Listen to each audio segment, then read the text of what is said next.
హల్లెలూయా.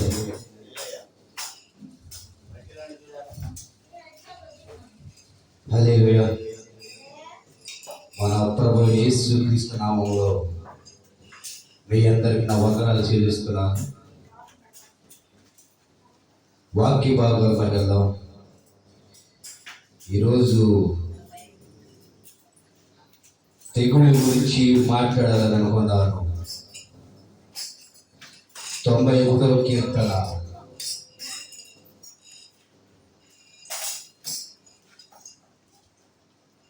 91వ కీర్తన 5 అధ్యాయం.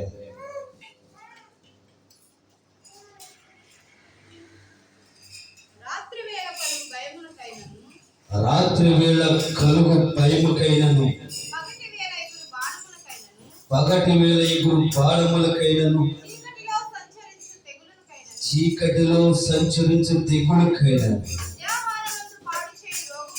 మధ్యాహ్నమందు పాడు చేయు రోగములకైనను నీవు భయపడకుండు.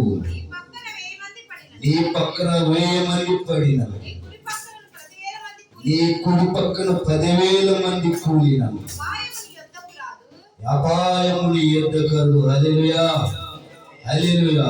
చిన్న ప్రార్థన చేసుకుందాం. ప్రేమ గల తండ్రి, మహాపరిశుద్ధుడ, కృప కలిగిన యేసయ్యా, తండ్రి నీ వాక్య భాగములకు వెళ్ళుచుండాలి. మీరు మాతో మాట్లాడండి. ఏం మాట్లాడాలో మాకు తెలియజేయండి తండ్రి.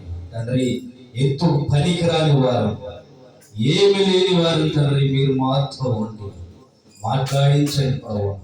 మీరు మాతో మాట్లాడితే తండ్రి అర్థమైంది ప్రభావ, వినేవాడికి అర్థమైంది, మాకు అర్థమైంది తండ్రి. మీరు మాతో ఉండండి తండ్రి, వినేవారితో మీరు ఉండండి. నీ కృప కలిగిన హస్తాలు మా పై నుంచి, నీ చేతులు మా మీద ఉంచమని నజరేయుడైన యేసు నామములో అడుగుతున్నాను తండ్రి. ఆమేన్, ఆమేన్. హల్లెలూయా. చూద్దాం ఒకసారి. రాత్రి వేళ కలుగు భయముకైనను,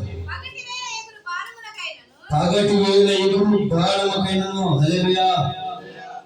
రాత్రి వేళ కలుగు భయముకైనను. ఎందుకు భయపడతాం? రాత్రులు కూడా మనం ఏదో ఆవరిస్తుందని మనకు తెలుసు, ఏదో ఉంటుందని మనకు తెలుసు, ఏదో చీకటి భయం మన వెంటాడుతుందని మనకు తెలుసు. మనము రాత్రి పూట భయపడే స్థితిలో మనం ఉంటున్నాం. ఇవి ఏమైతే తెగులుగా ఒక భూమినంతా ఆక్రమించి ఉన్నాయి. హల్లెలూయా. భూమిని ఆక్రమించి ఒక తెగులు భూమి మీద ఆక్రమించి ఉంది. చదవండి ఒకసారి. రాత్రి వేళ కలుగు భయముకైనను, పగటి వేళ ఎగురు బాణముకైనను,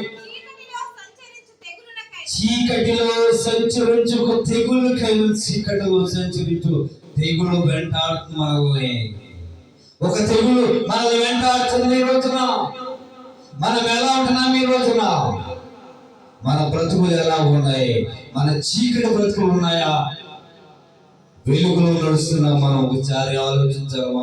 ఎందుకంటే చీకటిలో సంచరించు తెగులకైనా మాకు రాసి పెట్టుందంటే, చీకటిలో ఒక తెగులు నడుస్తుంది మన మధ్య.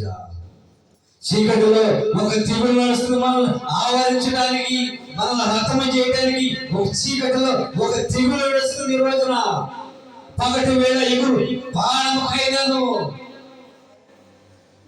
బాణము లాంటి మాటలు మనం వింటున్నామే ఈ రోజున. ఇంత సమాచారం గురించి మనం వింటున్నామే ఈ రోజున. చూద్దాం, చూడు. మధ్యాహ్నము చేయు పాడు చేయు రోగములకైనను భయపడకుందువు. నీ పక్కన 1000 మంది పడిన, నీ కుడి పక్కన 10,000 మంది పడినను, ఏ అపాయము నీ యొద్దకు రాదు. హల్లెలూయా. ఏ అపాయము నీ దగ్గరకు రాదు. ఎంత మంచి మాటలు. నీ కుడి పక్కన 10,000 మంది పడినను, అపాయము నీ యొద్దకు ఎందుకు రాదు? దావీదనే కీర్తనకారుడు ఏం చేసేవాడంటే 3 సార్లు ప్రార్థించేవాడు.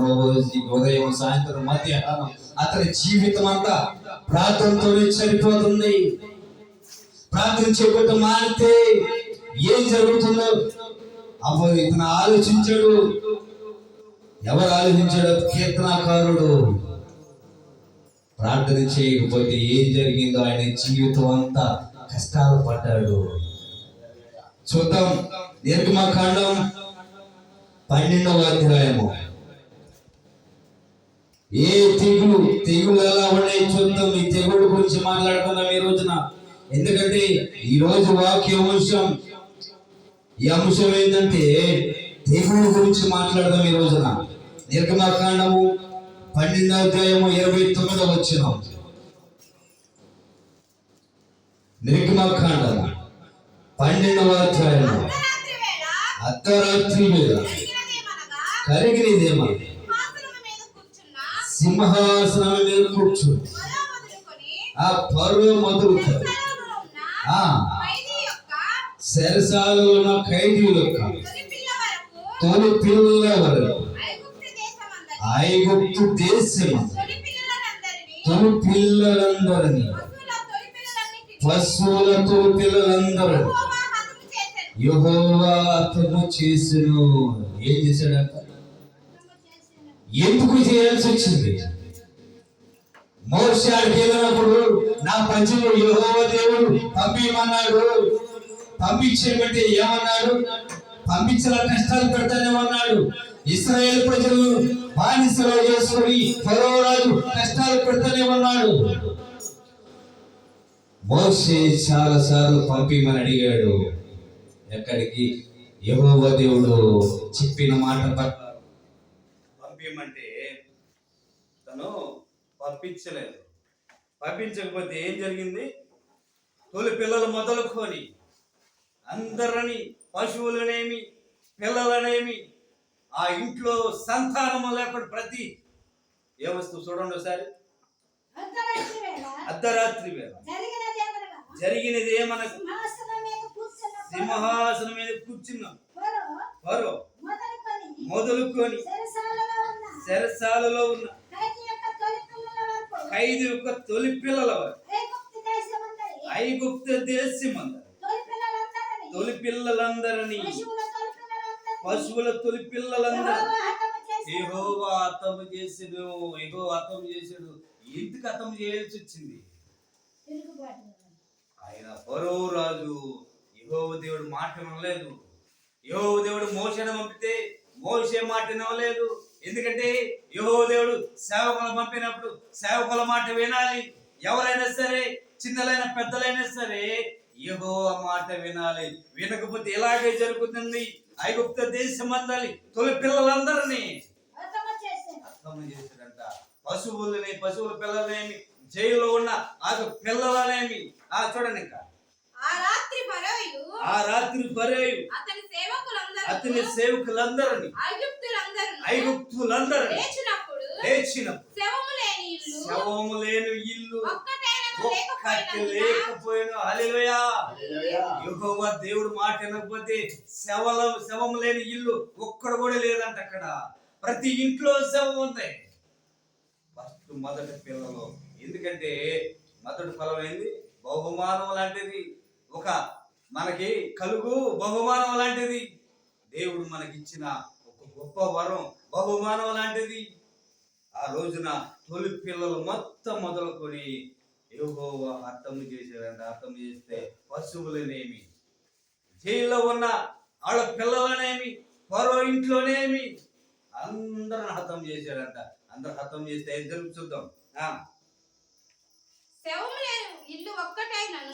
లేని ఇల్లు ఒక్కటైనను లేకపోయిను. ఐగుప్తులు మహాఘోష పుట్టిందంట. మహాఘోష, ఏడుపులు, అంగలార్పులు. దేవుని మాట వినకపోయిన వాళ్ళు ఇల్లంతా మహాఘోష పుట్టిందంట. మహాఘోష. దేవుని మాట వినాలా? మన బ్రతుకులంతవి, మన బ్రతుకులు ఏమైపోతాయి? ఈ రోజున ఏం చేస్తున్నాం మనం? ఈ రోజున దేవుని మాట విన్నావా? దేవుని మాట వినకుండా మనం ముందుకు నడవలేం. ఈ రోజున మనం దేవుని మాట వినకుండా ముందుకు నడిస్తే ఏమైపోతాం తెలియదు. యాక్సిడెంట్లు వచ్చేమో, భయంకరమైన తెగుళ్ళు కూడా వచ్చేమో మన మధ్యలో. ఎంత భయంకరమైన పరిస్థితులు మనల్ని వెంటాడతాయి. ఈ రోజున మనం ఆలోచించాలి. ఫరో ఇంట్లో మొదలుకొని ఆ ఊరు మొత్తం తొలి పిల్లలు ఒక్కటైనా బ్రతకలేదంట. తొలి పిల్లలు ఒక్కటైనాను, పశువులనేవి, మనుషుల పిల్లలేవి, చేయలేమన్న ఖైదీల పిల్లలేవి, అందరూ ఏమైపోయారంట? మొదటి పిల్లవాడు చనిపోతున్నాడు. ఆ ఊరిలో అంగలార్పు ఘోష వినపడుతుంది. అయ్యో ఏంది పరిస్థితి, అలా ముద్దులు పెంచుకోవడం పిల్లల్ని, ఏంది పరిస్థితి, ఇంట్లో పెద్ద పిల్లవాడే, ఇతని మీద ఆశ ఉండే, మాకు ఇతని మీద ఎంత భవిష్యత్తు ఉంది అని ఆ ఊరంతా పెడబుప్పులు పెడుతున్నాయి. కానీ ఆ రోజు వినేవాడే లేడంటాడు. అమ్మారా, యెహోవా తొలి పిల్లల మొదలుకొని పశువులనేమి, ఖైదీల పిల్లలనేమి అందరూ అర్థం చేసుకుంటూ వస్తున్నాడు.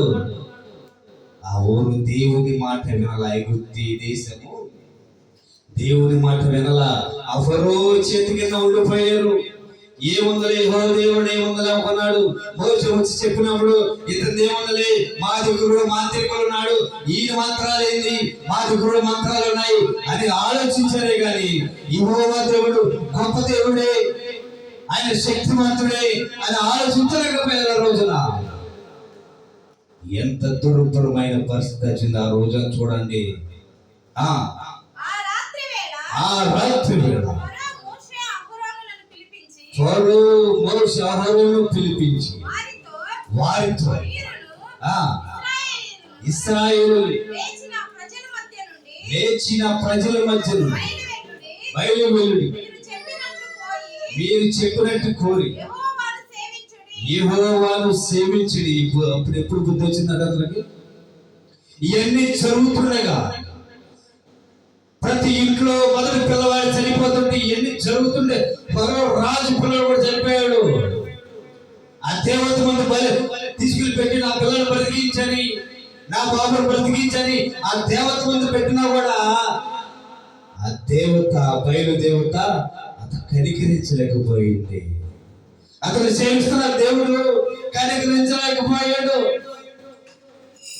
మోషేను అహరోనును పిలిపించిదిగో తీసుకెళ్ళండి, మీ దేవుడైన యెహోవాను సేవించుకోండి, పొండి, మీ దేవుడైన యెహోవాను సేవించండి అని మోషేను అహరోనును పిలిపించి పంపిస్తున్నాడు. ఎంత మంచి మాటలు, ఎంత గొప్ప మాటలు. దేవుడి మాట వినకపోతే, నీవు దేవుడి మాట విన్నావు, ఈ రోజున దేవుడితో నడుస్తున్నావా, దేవుడితో ప్రార్థన చేస్తున్నావా, దావీదు వలె మేలు పూటల ప్రార్థన చేస్తున్నావా? దావీదు 3 మార్లు ప్రార్థన చేసేవాడంట. 5 సార్లు 3 మార్లు ప్రార్థన చేసేవాడు. ఒక్క దినం ప్రార్థన చేయకపోతే ఆవిడ పాపం వల్ల పడిపోయాడు.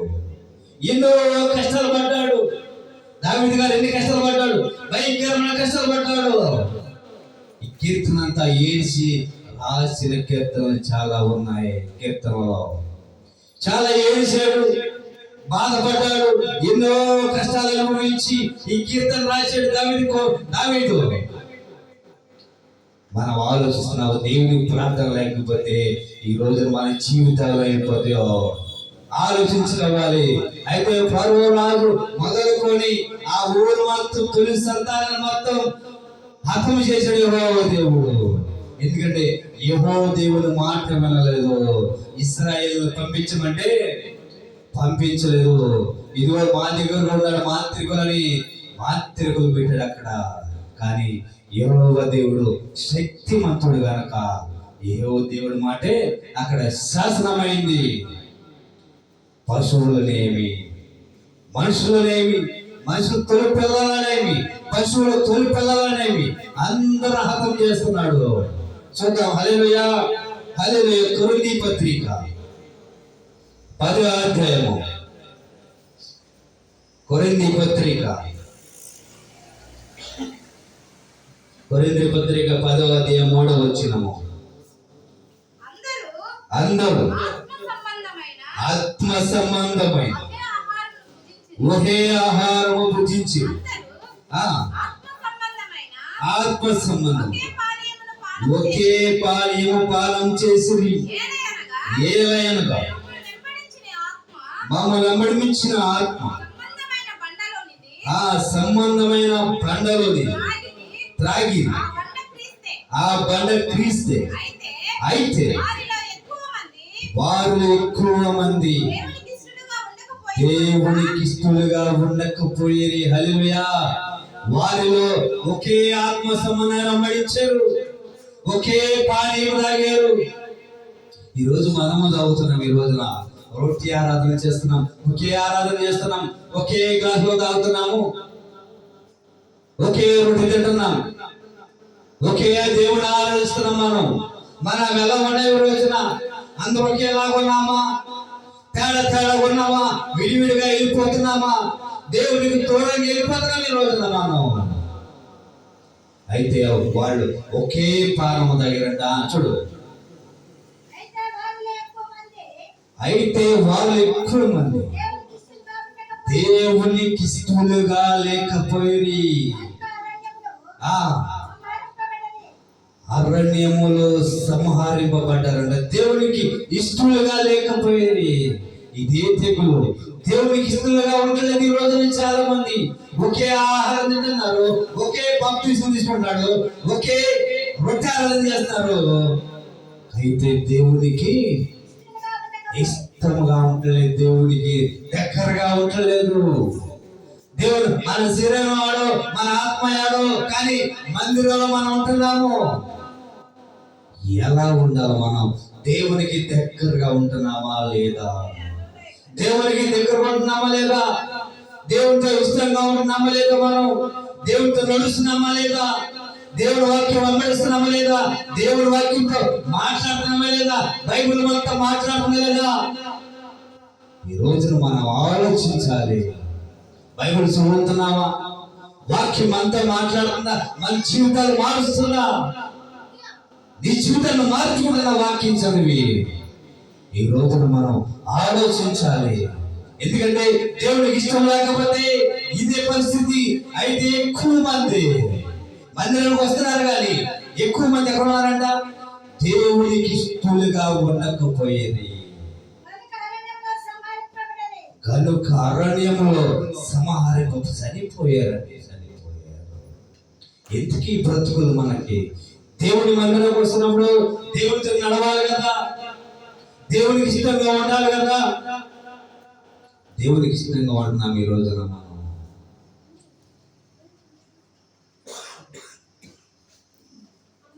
దేవునికి ఇష్టంగా ఉంటున్నామా? దేవునితో నడుస్తున్నామా మనం ఈ రోజున? దేవునికి ఇష్టమైన వారిగా ఉన్నామా?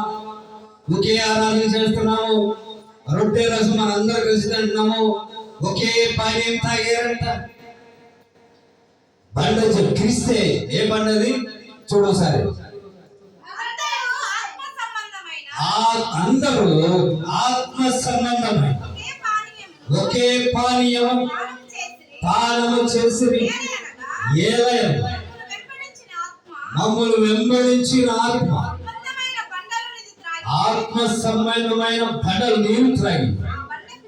ఆ బండ క్రీస్తు. ఎప్పుడు క్రీస్తు? అప్పుడే ఉన్నాడు క్రీస్తు. పాత నిబంధనలో క్రీస్తు ఉన్నాడు. కొంతమంది పాత నిబంధన వేరు, కొత్త నిబంధన వేరు అంటున్నాడు. కానీ పాత నిబంధన నుంచి వచ్చిన క్రీస్తు ఈయన. మన కోసం బలైన క్రీస్తు ఈయనే. మన కోసం శ్రమలు పొంది, మన కోసం హింసింపబడి సిలువబడ్డ వేయబడ్డ క్రీస్తు ఈయనే. ఆ రోజున నీరు త్రాగారంటే ఆయన్ని ఆలపించారు.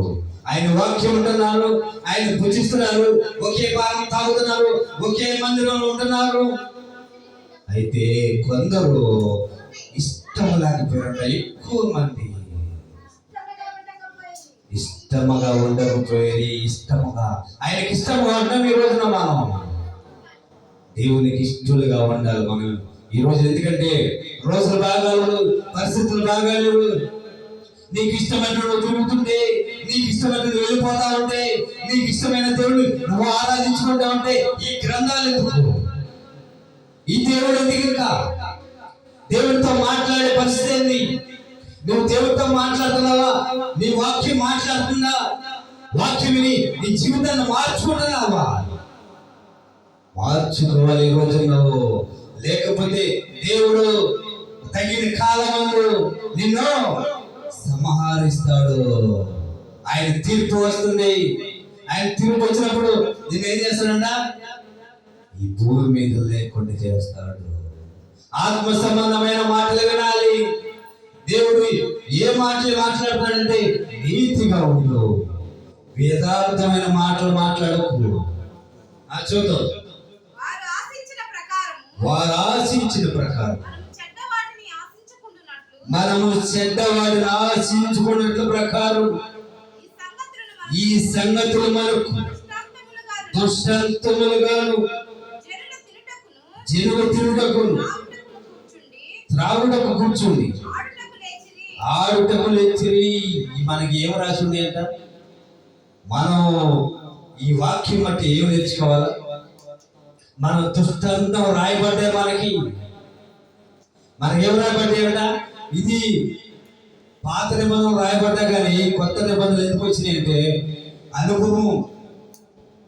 ఆనాటి ప్రజలు ఎలా హింసింపబడ్డారో, దేవునికి దూరంగా ఉండి ఎలా ఇబ్బందులు పడ్డారో ఆ రోజు రాసినవి ఈ రోజు కొత్త నిబంధనలో వారు వచ్చినాయి. హల్లెలూయా, హల్లెలూయా. అలా చేయకుండానట్లు ఈ రోజు మనకి కొత్త నిబంధనలో మరుగు చేయబడ్డాయి. మనం నడుచుకుంటున్నాం ఈ రోజున. యేసయ్యా యేసయ్యా యేసయ్యా యేసయ్యా యేసయ్యా యేసయ్యా యేసయ్యా యేసయ్యా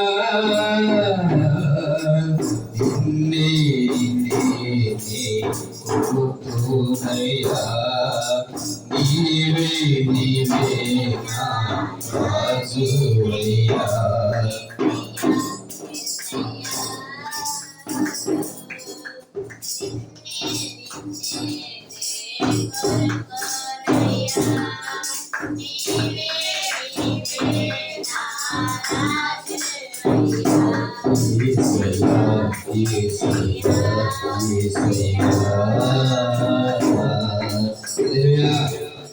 సమూయేలు గ్రంథం 2వ సమూయేలు గ్రంథం 24:15.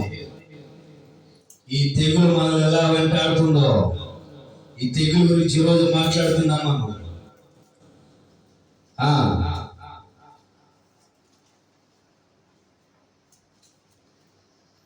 2వ సమూయేలు గ్రంథం 24:15.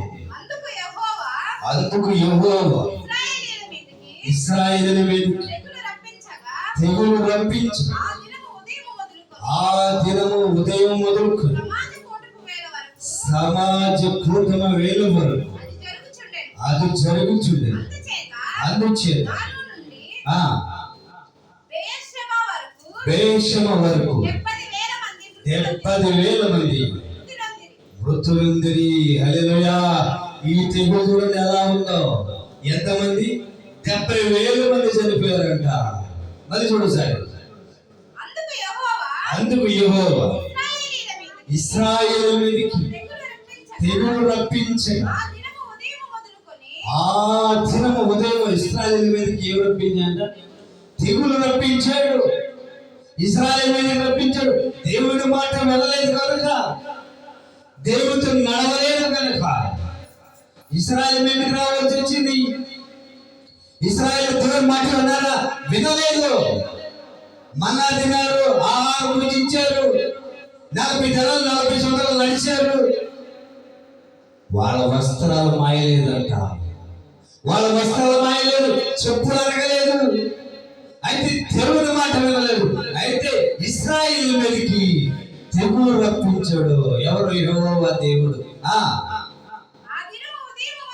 ఆ దినము ఉదయం మొదలుకొని సమాజ కూటము వేళ వరకు అది జరుగుతున్న హల్లెలూయా.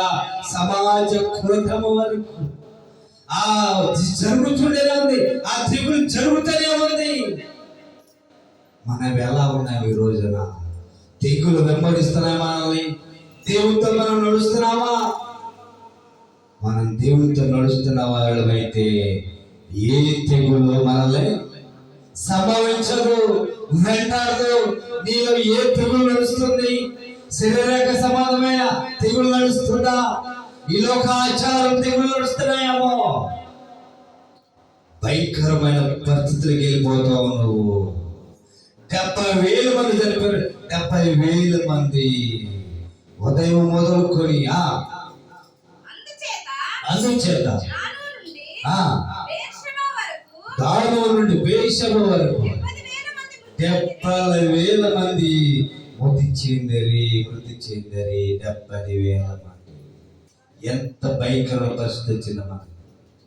ఆ రోజు ఇశ్రాయేలు మాట లేదు. అదే మాట వింటే మనం ఈ పరిస్థితిలో ఉండేవాళ్ళేం కాదు. హల్లెలూయా, హల్లెలూయా. దేవుని మాట వింటే మనకి ఎంతో లాభం, మన కుటుంబానికి ఎంతో లాభం. యేసు ప్రభు చెబుతున్నాడు, నా కోసం ఎందుకు ఏడుస్తున్నారు? ఇదిగో మీకోసం, మీ పిల్లల కోసం ఏడవాలండి. ఈరోజు జరుగుతుంది అది. తెగులు మనం వెంబడిస్తుందేమో, త్రాగుబోతులుగా మారిపోయే తెగులున్నాయేమో, వ్యభిచారులుగా మారే తెగులున్నాయేమో. ఈరోజు మనం వెంబడిస్తున్నది ఏదో మనం కట్ చేసుకోవాలి. ఈ రోజున మనం తగ్గించుకొని నడవాలి. మనలో ఏముందో, మనతో ఏమి నడుస్తుందో వాటిని మనం తీసివేయాలి. హల్లెలూయా. తల ఉంచండి,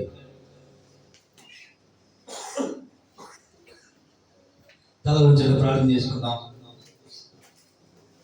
ప్రేమ గల తండ్రి, మహాపరిశుద్ధుడా, కృప కలిగిన యేసయ్యా, అయ్యా ఈ రోజున మా పట్ల ఏం జరుగుతుందో, ఇశ్రాయేలు వచ్చి ఏం జరిగిందో మీ మధ్య జరగకూడదని ఈ రోజున మా అబ్బతో మాట్లాడింది దేవా. అయ్యా మాతో మీరు ఉండండి తండ్రి, మమ్మల్ని విడిచిపెట్టవద్దు తండ్రి. ఏ తెగులు మమ్మల్ని వెంబడించకుండా మమ్మల్ని కాపాడే దేవుడు మీరే తండ్రి. తండ్రి ఏ తెగులు వెంటాడుతుందో మమ్మల్ని వెంబడించండి అయ్యా. మా ఇంటి స్థాయిలు కూడా రాకుండా ఆ తెగులు దూరపరచండి తండ్రి. నీ కృపలో మమ్మల్ని భద్రపరచండి, నీ దయా కిరీటం మా మీద ఉంచండి అయ్యా. ఏ తెగులు, ఏ గుణాలను సమీపించని మమ్మల్ని బలపరచండి అయ్యా. నీ వాక్యం మమ్మల్ని బలపరచండి, నీ శక్తితో మమ్మల్ని లేపండి, నీ దయా కిరీటం మా మీద ఉంచండి తండ్రి. ఏ తెగులు మా మీదకి రాకుండా, ఏ గుణాలను సమీపించనీయకుండా మమ్మల్ని వెంబడిస్తున్న సోదరులు, ఇరుకులు, ఇబ్బందులు దూరపరచండి తండ్రి అయ్యా. నీవు మాత్రం లేకపోతే, నీ దయా కిరీటం మా మీద లేకపోతే, నీ ప్రేమ కన్నా మా మీద లేకపోతే మాకు జరిగే తెగుళ్ళు తండ్రి అయ్యా. ఉదయం మొదలుకొని ఈ తెగులు జరుగుతూ ఉన్నాయా.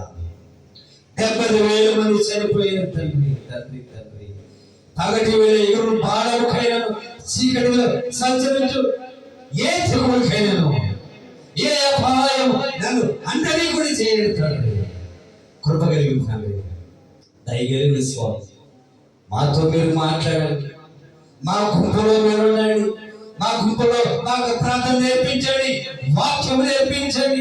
ఏ బిడ్డను విడిచిపెట్టండి తండ్రి. వాక్యం ప్రతి బిడ్డని మాట్లాడండి. ఎంతలో ప్రార్థన రాలేక ఇలా కండిపోతున్నారేమో, వారితో మాట్లాడండి అయ్యా. వారితో మాట్లాడండి. నీ కృపా కనికరం ఆ బిడ్డల నుంచి తండ్రి మరో అవ్వడానికి అవకాశం ఇవ్వండి తండ్రి. గొప్ప అవకాశాన్ని వారికి చూడండి అయ్యా. ఎందుకంటే రోజులు బాగాలేదు, పరిస్థితులు బాగాలేదు, ఏదో సరిపోతున్నారు అయ్యా. నీవైతే మా పట్ల మమ్మల్ని కనికరించి నీ దయా కిరీటం, ప్రతి సంవత్సరం దయా కిరీటము మా వేయించుతున్నందుకు వందనాలు తండ్రి. మా బ్రతుకులంతా ప్రభా మా చీకటి బ్రతుకులు మీరండి వెలుగునివ్వండి ప్రభా. నీ కృపా కనికరం మా మీద నుంచి అడుగుతున్నాను తండ్రి. అయ్యా అయ్యా అయ్యా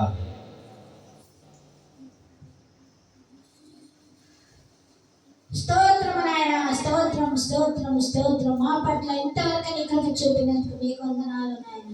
స్తోత్రం నాయన. రాత్రి వేళ కలుగు భయమునకైనను, పగటిలో సంసరించు భయమునకైనను మీరు భయపడవద్దని వాక్యంలో సెలవిచ్చిన రీతిగా నాయన నువ్వు మా పట్ల కృప చూపినందుకు వందనాలు.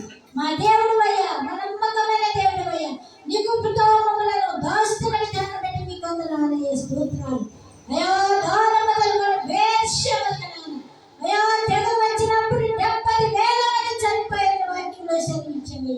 నిజముగా నాయన అనేక మంది ప్రభా నీ మాటలు వినలేని పరిస్థితిలో ఉంటున్నాను తండ్రి. అట్టి బిడ్డలను ప్రభా నీ వైపు తిరుపుగా మనం చేస్తున్నాను తండ్రి. ఏ తెగులులో నాయన మా మధ్యని సమీపించబడి ప్రభా వ్యభిచారమైన తెలుగు నాయన అయ్యా తెగులులో మాలో ఉండలేదు నాయన అయ్యా. వ్యసనం, అసూయ, కక్ష అలాంటి తెగులు మా మధ్యలో ఉండలేదు ప్రభా. అనేక మంది నాయన బండలానికి త్రాగుతున్నారు, నీ రక్తము త్రాగుతున్నారు అని మీ శరీరం తింటున్నారు, కానీ వారిలో అనేక మంది ప్రభా నీకు ఇష్టంగా ఉండలేకపోయిన వాక్యంలో సెలవిచ్చేవయ్యా మీకు వందనాలు. నిజముగా నాయన అయ్యో మాలో ఏదైనా అలాంటి పరిస్థితి ఉంటే క్షమించిన ఆయన నీ బండలోనికి త్రాగునప్పుడు ప్రభా ఆత్మ బండ క్రీస్తు వాక్యంలో సెలవిచ్చేవాడు నాయన. స్తోత్రాలు స్తోత్రాలు స్తోత్రాలు అయ్యా. అయ్యా మీ పరిశుద్ధమైన రక్తము, మీ పరిశుద్ధమైన శరీరం తిన్నప్పుడు మేము ఎలా ఉండాలో మాకు నేర్పిన విధానం బట్టి మీకు వందనాలు నాయన. స్తోత్రాలు అయ్యా. అయ్యా పరిశుద్ధమైన శరీరం, పరిశుద్ధమైన రక్తం త్రాగుతున్నప్పుడు ప్రభా నీకు ఇష్టంగా ఉండటానికి మాకు నేర్పించేదండి. నీకు వందనాలు. అయిష్టమైన కార్యములు మాలో ఉంటే క్షమించి నీ కృపలో జ్ఞాపకం చేసుకయ్యా. వచ్చిన బిడ్డలను దీవించమని ఆశీర్వదించడానికి మోకరించిన ప్రతి ఒక్క బిడ్డ పట్ల నీ కృప చూపినాను. వారి చదువులో తోడుగా ఉండినాను, వృద్ధులకు తోడుగా ఉండినాను, యవనస్తులకు తోడుగా ఉండినాను, గర్భిణీ స్త్రీకి తోడుగా ఉండినాను, సంతానం లేని వారికి తోడుగా ఉండినాను, వివాహం లేని బిడ్డకి వివాహాలు జరిగించినాను అయ్యా. ఆరోగ్యం లేక ఆరోగ్యం దయచేయనాను. అందరూ ప్రభా నేను కలిగి జీవించి నీకు ఇష్టంగా ఉండటానికి కృప చూపినాను. మోషే అహరోనులు ప్రజల వైపు చూచినాను, క్షమించమని అడిగినప్పుడు వారందరూ నీ యొద్దకు వచ్చినప్పుడు మీరు క్షమించేద్దండి. నీకు అందరూ తాపకరమైన పాముల ప్రభా అయ్యా వారిని కరిచినప్పుడు ప్రభా మీరు వారిని క్షమించేద్దండి. నీ స్తోత్రాలు దాని ప్రభా ఆ తాపకరమైన ప్రభా పాము వైపు చూచినప్పుడు వారందరూ తిరిగి బ్రతికారన్న వాక్యమును సెలవిచ్చేవయ్యా. ఎంత కృప కలిగిన దేవుడు అయ్యా, జాలి కలిగిన దేవుడు అయ్యా, ప్రేమ కలిగిన దేవుడు అయ్యా. అయ్యా ఎంత ప్రేమ చూపుతున్నందుకు వందనాలు నాయన. స్తోత్రం. అనేక మంది నాయన అవన్నీ నాయన నీ వైపు చూచినప్పుడే ప్రభా తీర్మానం చేసుకునే కృప ప్రతి ఒక్కరికి సహాయం చేయి. నా దేవుడు తప్ప నాకు సహాయకుడు ఎవ్వరు లేరు, ఆయన నాకు ఆశ్రయం దుర్గమునై ఉన్నాడు అని ప్రభా నేను స్తుతించి ఆరాధించే కృప ప్రతి ఒక్క బిడ్డకు సహాయం చేయండి. రాలేల బిడ్డలకు మరొక తరుణం దయచేయండి. వచ్చిన బిడ్డను దీవించి ఆశీర్వదించినాడు అయా. కన్నాడు యజమాని తోటలో ప్రభా మా కొరకు రక్తమంతా ఖర్చు వేసేది మీ శరీరం అన్న ప్రభా అయా నలుగు కట్టబడ్డావు తండ్రి. నీకు కొర్రాలతో పట్టినప్పుడు ప్రభా ఆ శరీరం నాయన అయా మొక్కలు మొక్కలుగా నాయన అయా చీలిపోయింది తండ్రి. ఆ మొక్కనే ఈ రోజు మాకు రెట్టిగా మార్చేవా యేసయ్య. నీ బంగారు పాదములకు స్తుతులు స్తోత్రాలు నాయన. వందనాలు వందనాలు వందనాలు. ఆ రొట్టెలు ప్రభా మీ శరీరంలో ఉన్న రొట్టెను మాకు ఒక మాంసముగా అయ్యా ఒక రొట్టెగా మార్చిన దేవానికి వందనాలు. పరిశుద్ధమైన రక్తము మాకు పాపములు కడిగివేసిన దేవానికి వందనాలు. మీ పరిశుద్ధమైన రక్తంతో మా రోగాలు తీసివేసిన దేవానికి వందనాలు. మీ పరిశుద్ధమైన శరీరంతో మా పాపాలు కడిగివేసిన దేవానికి వందనాలు తెలుస్తుంది అయ్యా. మా తన ఆలోచనలు బట్టి మీ తనలోనైనా ముళ్ళ కిరీటం వచ్చేనా ప్రభు మీకు వందనాలు తెలుసు. మా పాప ఆలోచనలు పెట్టినాయి అయ్యా. అయ్యా మేము ప్రభా హృదయంలో బళ్ళెంలో పక్కన బళ్ళెం పోటీలు పొడిచారు, అది కాళ్ళలో మేకలు నాటారు, చేతులలో మేకలు నాటారు. రక్తం అంతా కారిపోయింది నాయన, రక్తం అంతా కారిపోయింది. నా కోసమే కదా నాయన, నా బిడ్డల కోసమే కదా నాయన. క్షమించి క్షమించి నాయన నీ కుమార్తెను అంగీకరించయ్యా, నీ కుమారుని అంగీకరించయ్యా.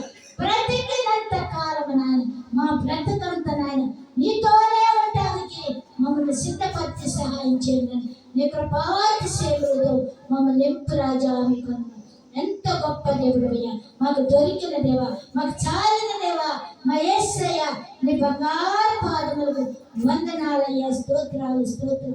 ప్రతి ఒక్క బిడ్డ నాయన ఆత్మలోని ఆత్మ సంబంధమైన బండలోనే త్రాగి నాయన నీ కొరకు సిద్ధపడే ప్రతి ఒక్క బిడ్డను సహాయం చేయమని యేసయ్య పరిశుద్ధ నామమును బట్టి ప్రార్థించి వేడుకుంటున్నాను తండ్రి.